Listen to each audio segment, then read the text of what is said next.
Алохол з турботою та повагою до печінки і жовчного. Це зараз на Росії, воно цілком логічно і виправдано, я вважаю. Ну, тим часом коментують у нашій розвідці те, що сталося вчора над Азовським морем, навіть позавчора ввечері, фактично просто вчора усі це обговорювали, це була головна новина дня, ну і зрештою вона однією з таких гарячих тем і новин залишається. Я маю на увазі збиття 2 російських літаків над Азовським морем, абсолютно історична подія, досі ніхто взагалі в історії сучасних воєн не збивав літак дальнього радіолокаційного виявлення, такий літаючий радар. Зокрема, в американців є такий аналог AWACS літак, в росіян є А-50, і на один такий літак у росіян стало менше.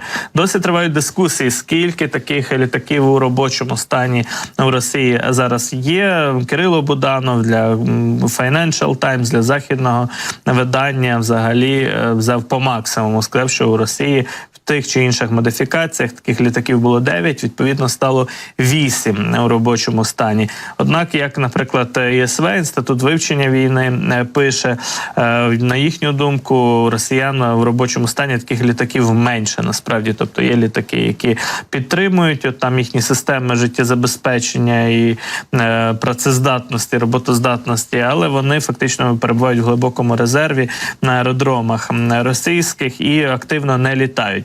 Ті, які літають активно, їх було 3 фактично, і саме от модифікації А-50 без додатку У, без модифікації У, таких літаків у Росії було рівно 3 одиниці. От і Південне оперативне командування Збройних сил України вчора теж таку інформацію оприлюднило.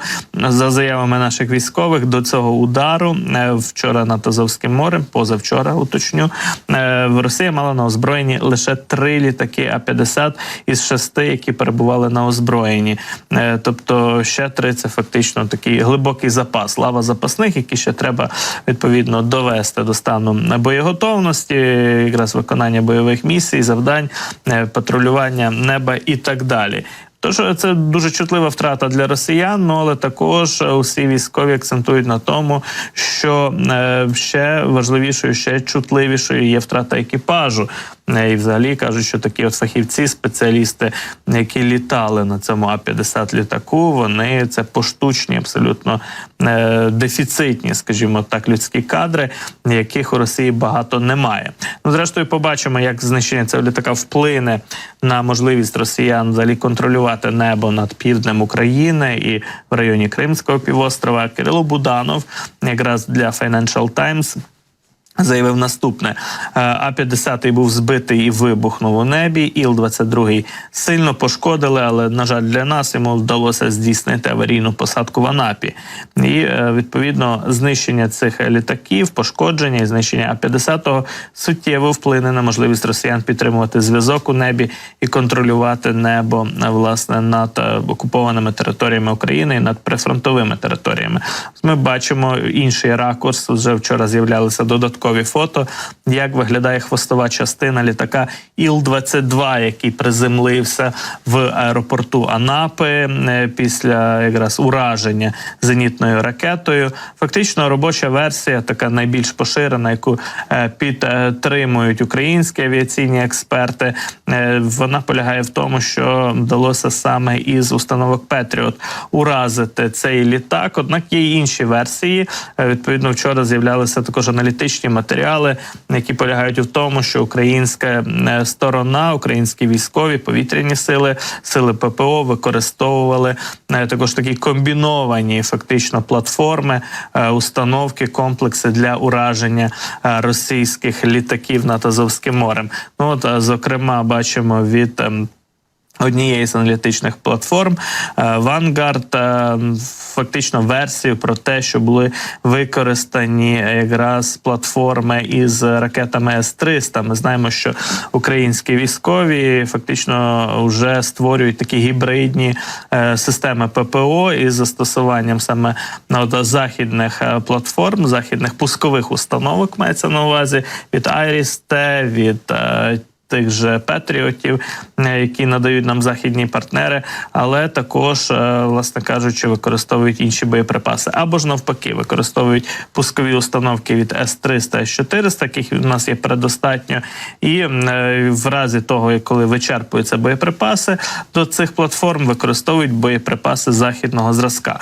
В цьому випадку це лише версія, але, власне кажучи, те, що такий от собі Франкенштейн ППОшний був використаний і, можливо, було підтягнуто до лінії фронту, наприклад, установку С-300, а не Петріот, і працювала вона ракетами західного зразка, ця версія має право на життя. В такому випадку, власне, аргументи полягають в тому, що не ризикували безпосередньо системою Петріотом, цим цінним комплексом на прифронтовій лінії, території наші військові, а, власне, використали іншу пускову установку.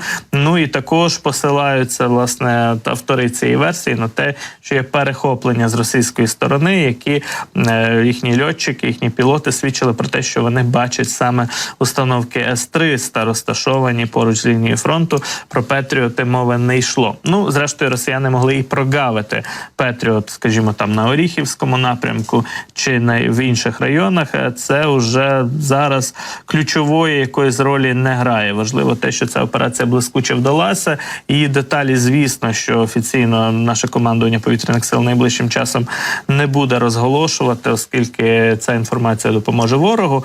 А така ракетна засідка, вона не вперше успішно реалізована нашими повітряними силами. Згадаємо хоча б операцію нещодавню на півдні України в районі Одещини, коли над Чорним морем в районі того ж Зміїного, ближче до Криму, вдалося збити декілька російських і бомбардувальників Су-34 і літаків супроводу. Тому бачимо, що можуть повторюватися подібні операції в майбутньому, але якраз збиття А-50 – це неймовірний успіх. Також усі аналітики, ті ж представники ЄСВ та інші коментатори акцентують на тому, що операція була саме не випадковістю, а дуже добре організованою. Було певне очікування того, що росіяни будуть працювати по визначених маршрутах над Азовським морем своїми літаками А-50 і Іл-22, які постійно в тому районі були присутніми, виконували певні завдання із контролю неба. І так воно сталося цього разу. Фактично прилетіли літаки там, де їх очікували українські військові, і ракети знайшли свої цілі. Отже, абсолютно чітка, блискуча операція. Також, власне, і в тому ж ЄСВ, Інституті вивчення війни, звернули увагу на те, що російська пропаганда всіляко намагалася вчора всіх навколо переконати, що те, що відбулося, збиття літаків, це справа рук російського ППО, російської системи ППО, їхніх комплексів, їхніх, так би мовити, фахівців в лапках, які помилилися і не туди відстріляли ракети. Ну і в таку версію росіяни просували, на думку якраз американських аналітиків, для того, аби переконати своїх же власних льотчиків, пілотів, що польоти над Азовським і Чорним морем далі відносно безпечні, що ці місії можна виконувати, що українці не мають сили і засобів, аби вражати російські літаки у цьому районі.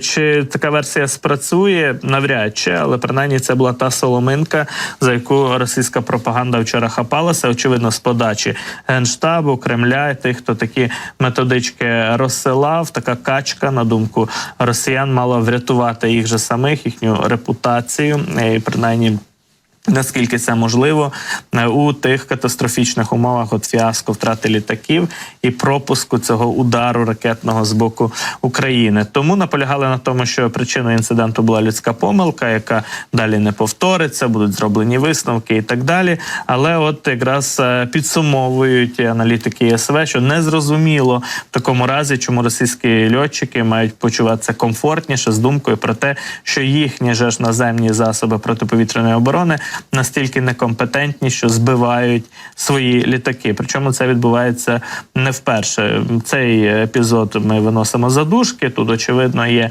найбільш ймовірною версією. Швидше за все, те, що відбулося, це справді робота українських військових, українська операція блискуча.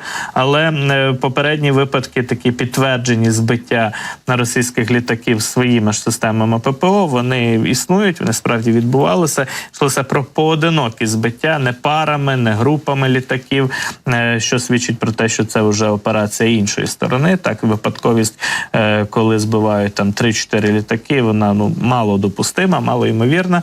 Але от в випадку поодиноких збиттів російських бомбардувальників, винищувачів над лінією фронту, це справді траплялося в минулому. Тим часом, власне, у нас відбулася також розмова між головнокомандувачем Збройних сил України Валерієм Залужним і його візаві, його колегою із Сполучених Штатів генералом Чарльзом Брауном. Фактично на хвилі цих радісних новин про збиття російських літаків змогли обидва генерали поспілкуватися, і Залужний вчора опублікував повідомлення про те, що обговорив із генералом Чарльзом Брауном, який посідає якраз місце голови об'єднаних комітетів начальників штабів у США, є фактично таким начальником генштабу американського, так, після Марка Міллі, нагадаю, цей генерал якраз очолив це відомство. Тож обговорили обоє генералів якраз ситуацію на фронтах і стратегічний взаємний інтерес Сполучених Штатів Америки та України.